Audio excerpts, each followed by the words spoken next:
Hey guys, how's it going? Hope you're doing well. My name is Crown, and today I'm going to read you some very interesting stories that I hope that you're gonna love. And now, without further ado, let's go!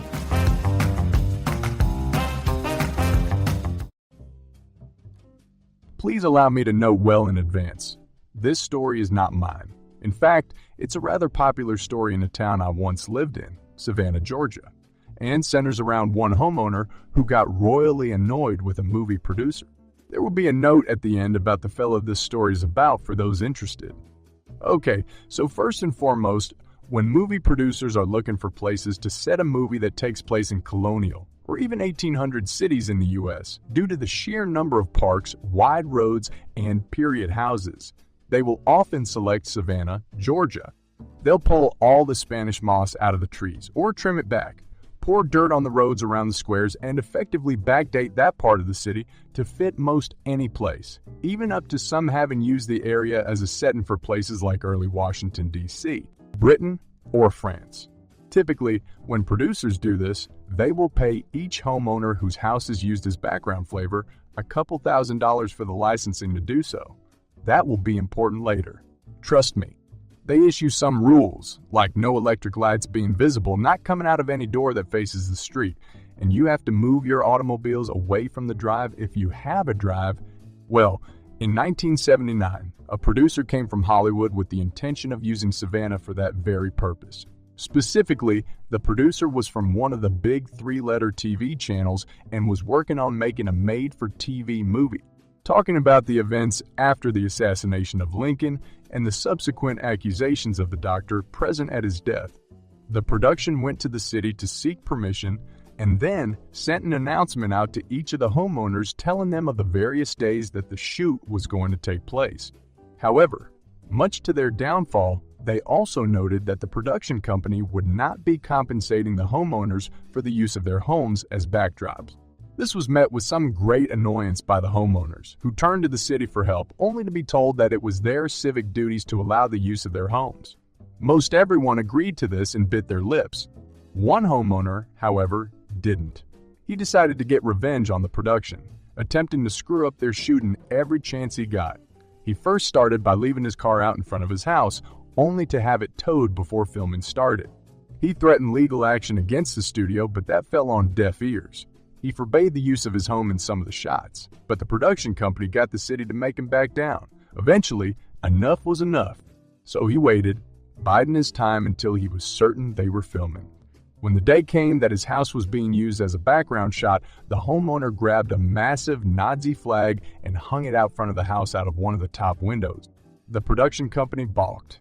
They knew that this ruined any shot they'd used there, and what's more, they started to question just when he put the flag up. Was it just the one day, or had all the previous shots, some which showed the house from across the square, been ruined as well?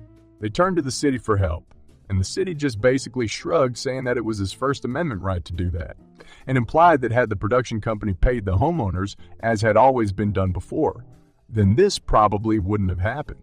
In the end, the production company had to end shooting and go to the homeowner begging for him to remove the offending flag. He did eventually do so, but only after his lawyer got a contract in writing that required the production company to pay all the homeowners for having their homes in the shot. The flag came down and shooting wrapped in less than a day. Interestingly, it's said that in the movie in question, The Ordeal of Dr. Mudd, there are several shots where you can see a bright red Nazi flag flying from one of the homes in the distance. That stunt cost a producer quite a substantial amount of money and pushed production back at least a year while they tried to find every single instance that the flag flew in the background shots. This homeowner would go on to, himself, become very famous, though not for a good reason. Even so, he lives on among the legends of that city, both for his revenge against a movie producer and his later brush with fame. The fellow in question is none other than Jim Williams. Williams was an American antiques dealer and a historic preservationist based in Savannah, Georgia. He played an active role in the preservation of the Savannah Historic District for over 35 years. Williams was arrested on May 2, 1981, for the alleged murder of 21-year-old Danny Hansford. After the subsequent 4 trials, a record in the state of Georgia, Williams was finally acquitted by a jury in Augusta in May 1989. 8 years after his arrest, Williams died in 1990 of heart failure. Though AIDS is also suspected, he is the center of the story Midnight in the Garden of Good and Evil novel, and later Clint Eastwood movie. Last spring, I finished my minor hockey career, meaning I'd have to enter the wild world of the men's league. In November, I joined a local hockey Facebook group to find a place to play. That evening, I saw a dude looking for players to have a casual game at a local arena, 10 p.m. Sunday night. I commented, was told the cost was $20. Deal? I was in. I showed up and was told I'd be playing on the white team. I noticed that all my teammates didn't know each other, were wearing different jerseys, and that the opposing team had matching custom orange jerseys, orange socks. They all got along just fine. We hit the ice, and it was instantly apparent that the orange team played together often. They had set plays and passed around our team with ease. We thought we'd be showing up for a casual, no-contact game, but Team Orange was in it to win. They played hard, swinging their sticks at anyone who touched the puck, tripping players and taking plenty of penalties with no referee to call it. Eventually, they got bored of skating circles around a bunch of randoms and started trying to hit members of my team. I played all-star hockey growing up. I naturally played with my head up, aware of my surroundings, but my teammates weren't so lucky. Most of them were getting run over while the orange team laughed and mocked them. The game ended early when half of my team left, injured and realizing they paid 20s to get run over and embarrassed by these guys. I stuck around in the dressing room after and made sure to ask lots of questions. I sat next to the team captain and soon found out that the orange team was an actual beer league team that played together every weekend. They played their league games on Saturday night, then rented the ice every Sunday night to practice. Their idea of practice was getting a team of randoms together via Facebook, advertising the session as a casual skate, then pummeled them for fun. He said that a lot of guys wouldn't come back to play again, complaining about the hitting, saying the skate was not fun, and it was getting hard to find people to play, but he didn't really care and found it funny. Plus, he was making a profit.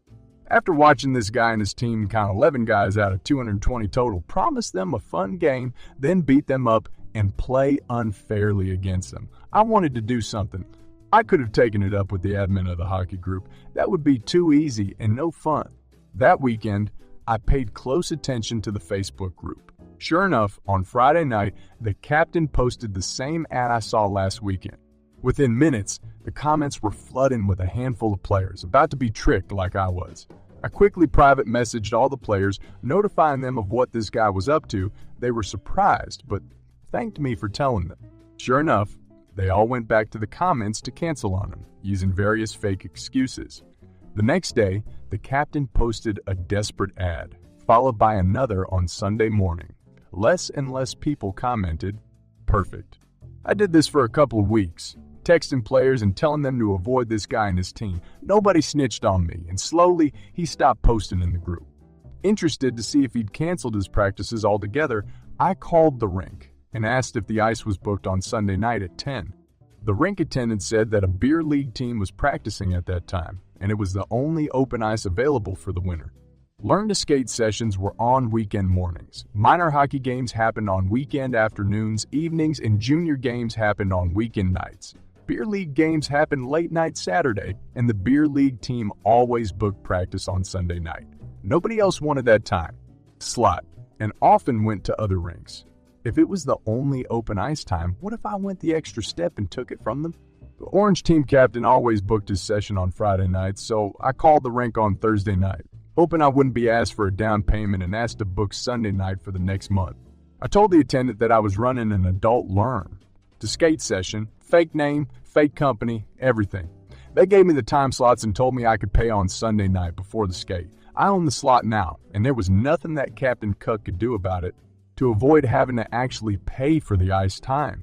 And to avoid being a no-show, I'd call every Sunday morning and cancel my session for that night, claiming my fake skating class couldn't get any members to register.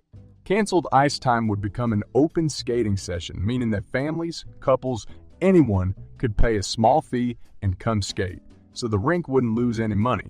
Too late for the captain to be able to book his practice, but enough time for the rink to open a free skate session.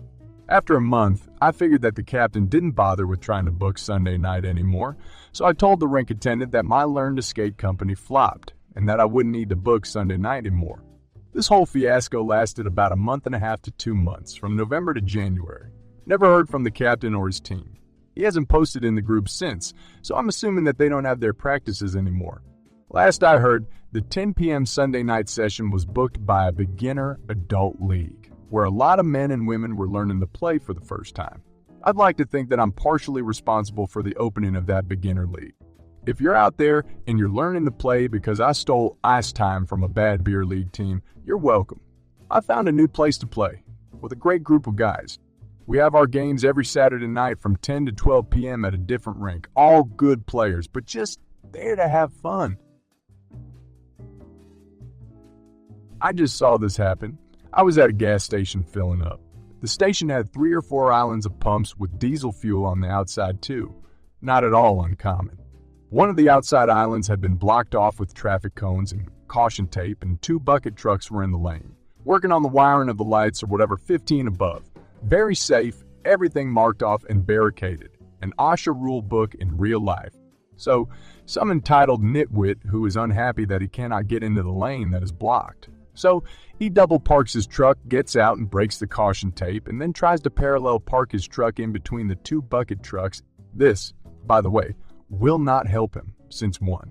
That island only had 2 pumps and the trucks blocked them, and 2. The fill on his truck was on the other side of the truck and the hose would not reach. But he gives it a try and gives one of the bucket trucks a pretty good knock, which pisses off the guy in the bucket. He and his partner in the other bucket decide to get out of the buckets before another attempt to park is made, and have some words with the guy, who goes absolutely freaking ballistic, screaming how he needs to get fuel. One of them mentions how there is another diesel island, and the guy starts screaming about he was there first. Throughout all this, the guy behind the counter decides to call the police. I don't know if the crazy guy was a frequent flyer or what. The police show up, and then the crazy guy decides to take a swing at one of the bucket truck guys, and the police decide he needs to calm down. At which point, he takes a swing at Officer 1 and pulls a screwdriver out of his pocket for Officer 2. He chose very, very poorly. Now, things really hit the fan. Lots more cops, an ambulance, and I was stuck. No way to leave. Then the media showed up. Eventually, the crazy guy is restrained. Hand and leg cuffs and a spit mask. He goes in the ambulance with one of the cops, and finally the mess clears out. Don't know if he was just naturally entitled or he had pharmaceutical help. At any rate, he can refuel his truck after he gets it out of a police impound. When I was a senior in college, I had a very dirty, filthy suite mate. Before knowing how he was, I always tried to be generous and bring my toilet paper or paper towels if I would see it running low, because I would want someone to do that for me. Things started becoming an issue when I would notice that my toilet paper would be almost empty whenever I would just put it on. Like either he was taking massive dumps or he was allowing all his friends to use our bathroom. I told him that I'm noticing the toilet paper wasn't getting filled after I would bring one in, and he assured he would start replacing mine and putting his own in, which he never did. So I stopped refilling it and only brought in my toilet paper when I had to use the restroom and would take it out.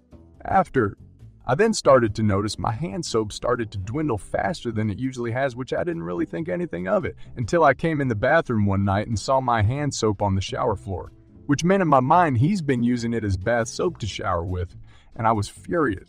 He couldn't even remember to put it back on the sink so I wouldn't find out. I was going to confront him or go to RA, but we were graduating in a few weeks and I didn't want to have to deal with the mediation stuff, so I said, screw it, and started taking everything that's mine out of the bathroom. Fast forward to a few days before we had to leave our dorms, we were required to clean our rooms and the bathroom. I knew he wasn't going to do anything, and when it came time to clean the bathroom, I noticed he had left because his room door was open and nothing was inside, but he had left all his toiletries inside the bathroom, such as his bathroom rug, shower curtains, trash can, shower mat, etc. I was moving to an apartment after graduation, so after I finished cleaning everything, I took all his things, washed them, took them with me, and left the dorm. A lot of people leave things behind and get them later if they can't fit everything into one trip wherever they're going, so I wish I could have seen his reaction when he came back to the dorm and his things were gone. And now we have reached the end of today's stories. Thank you for watching and see you next time.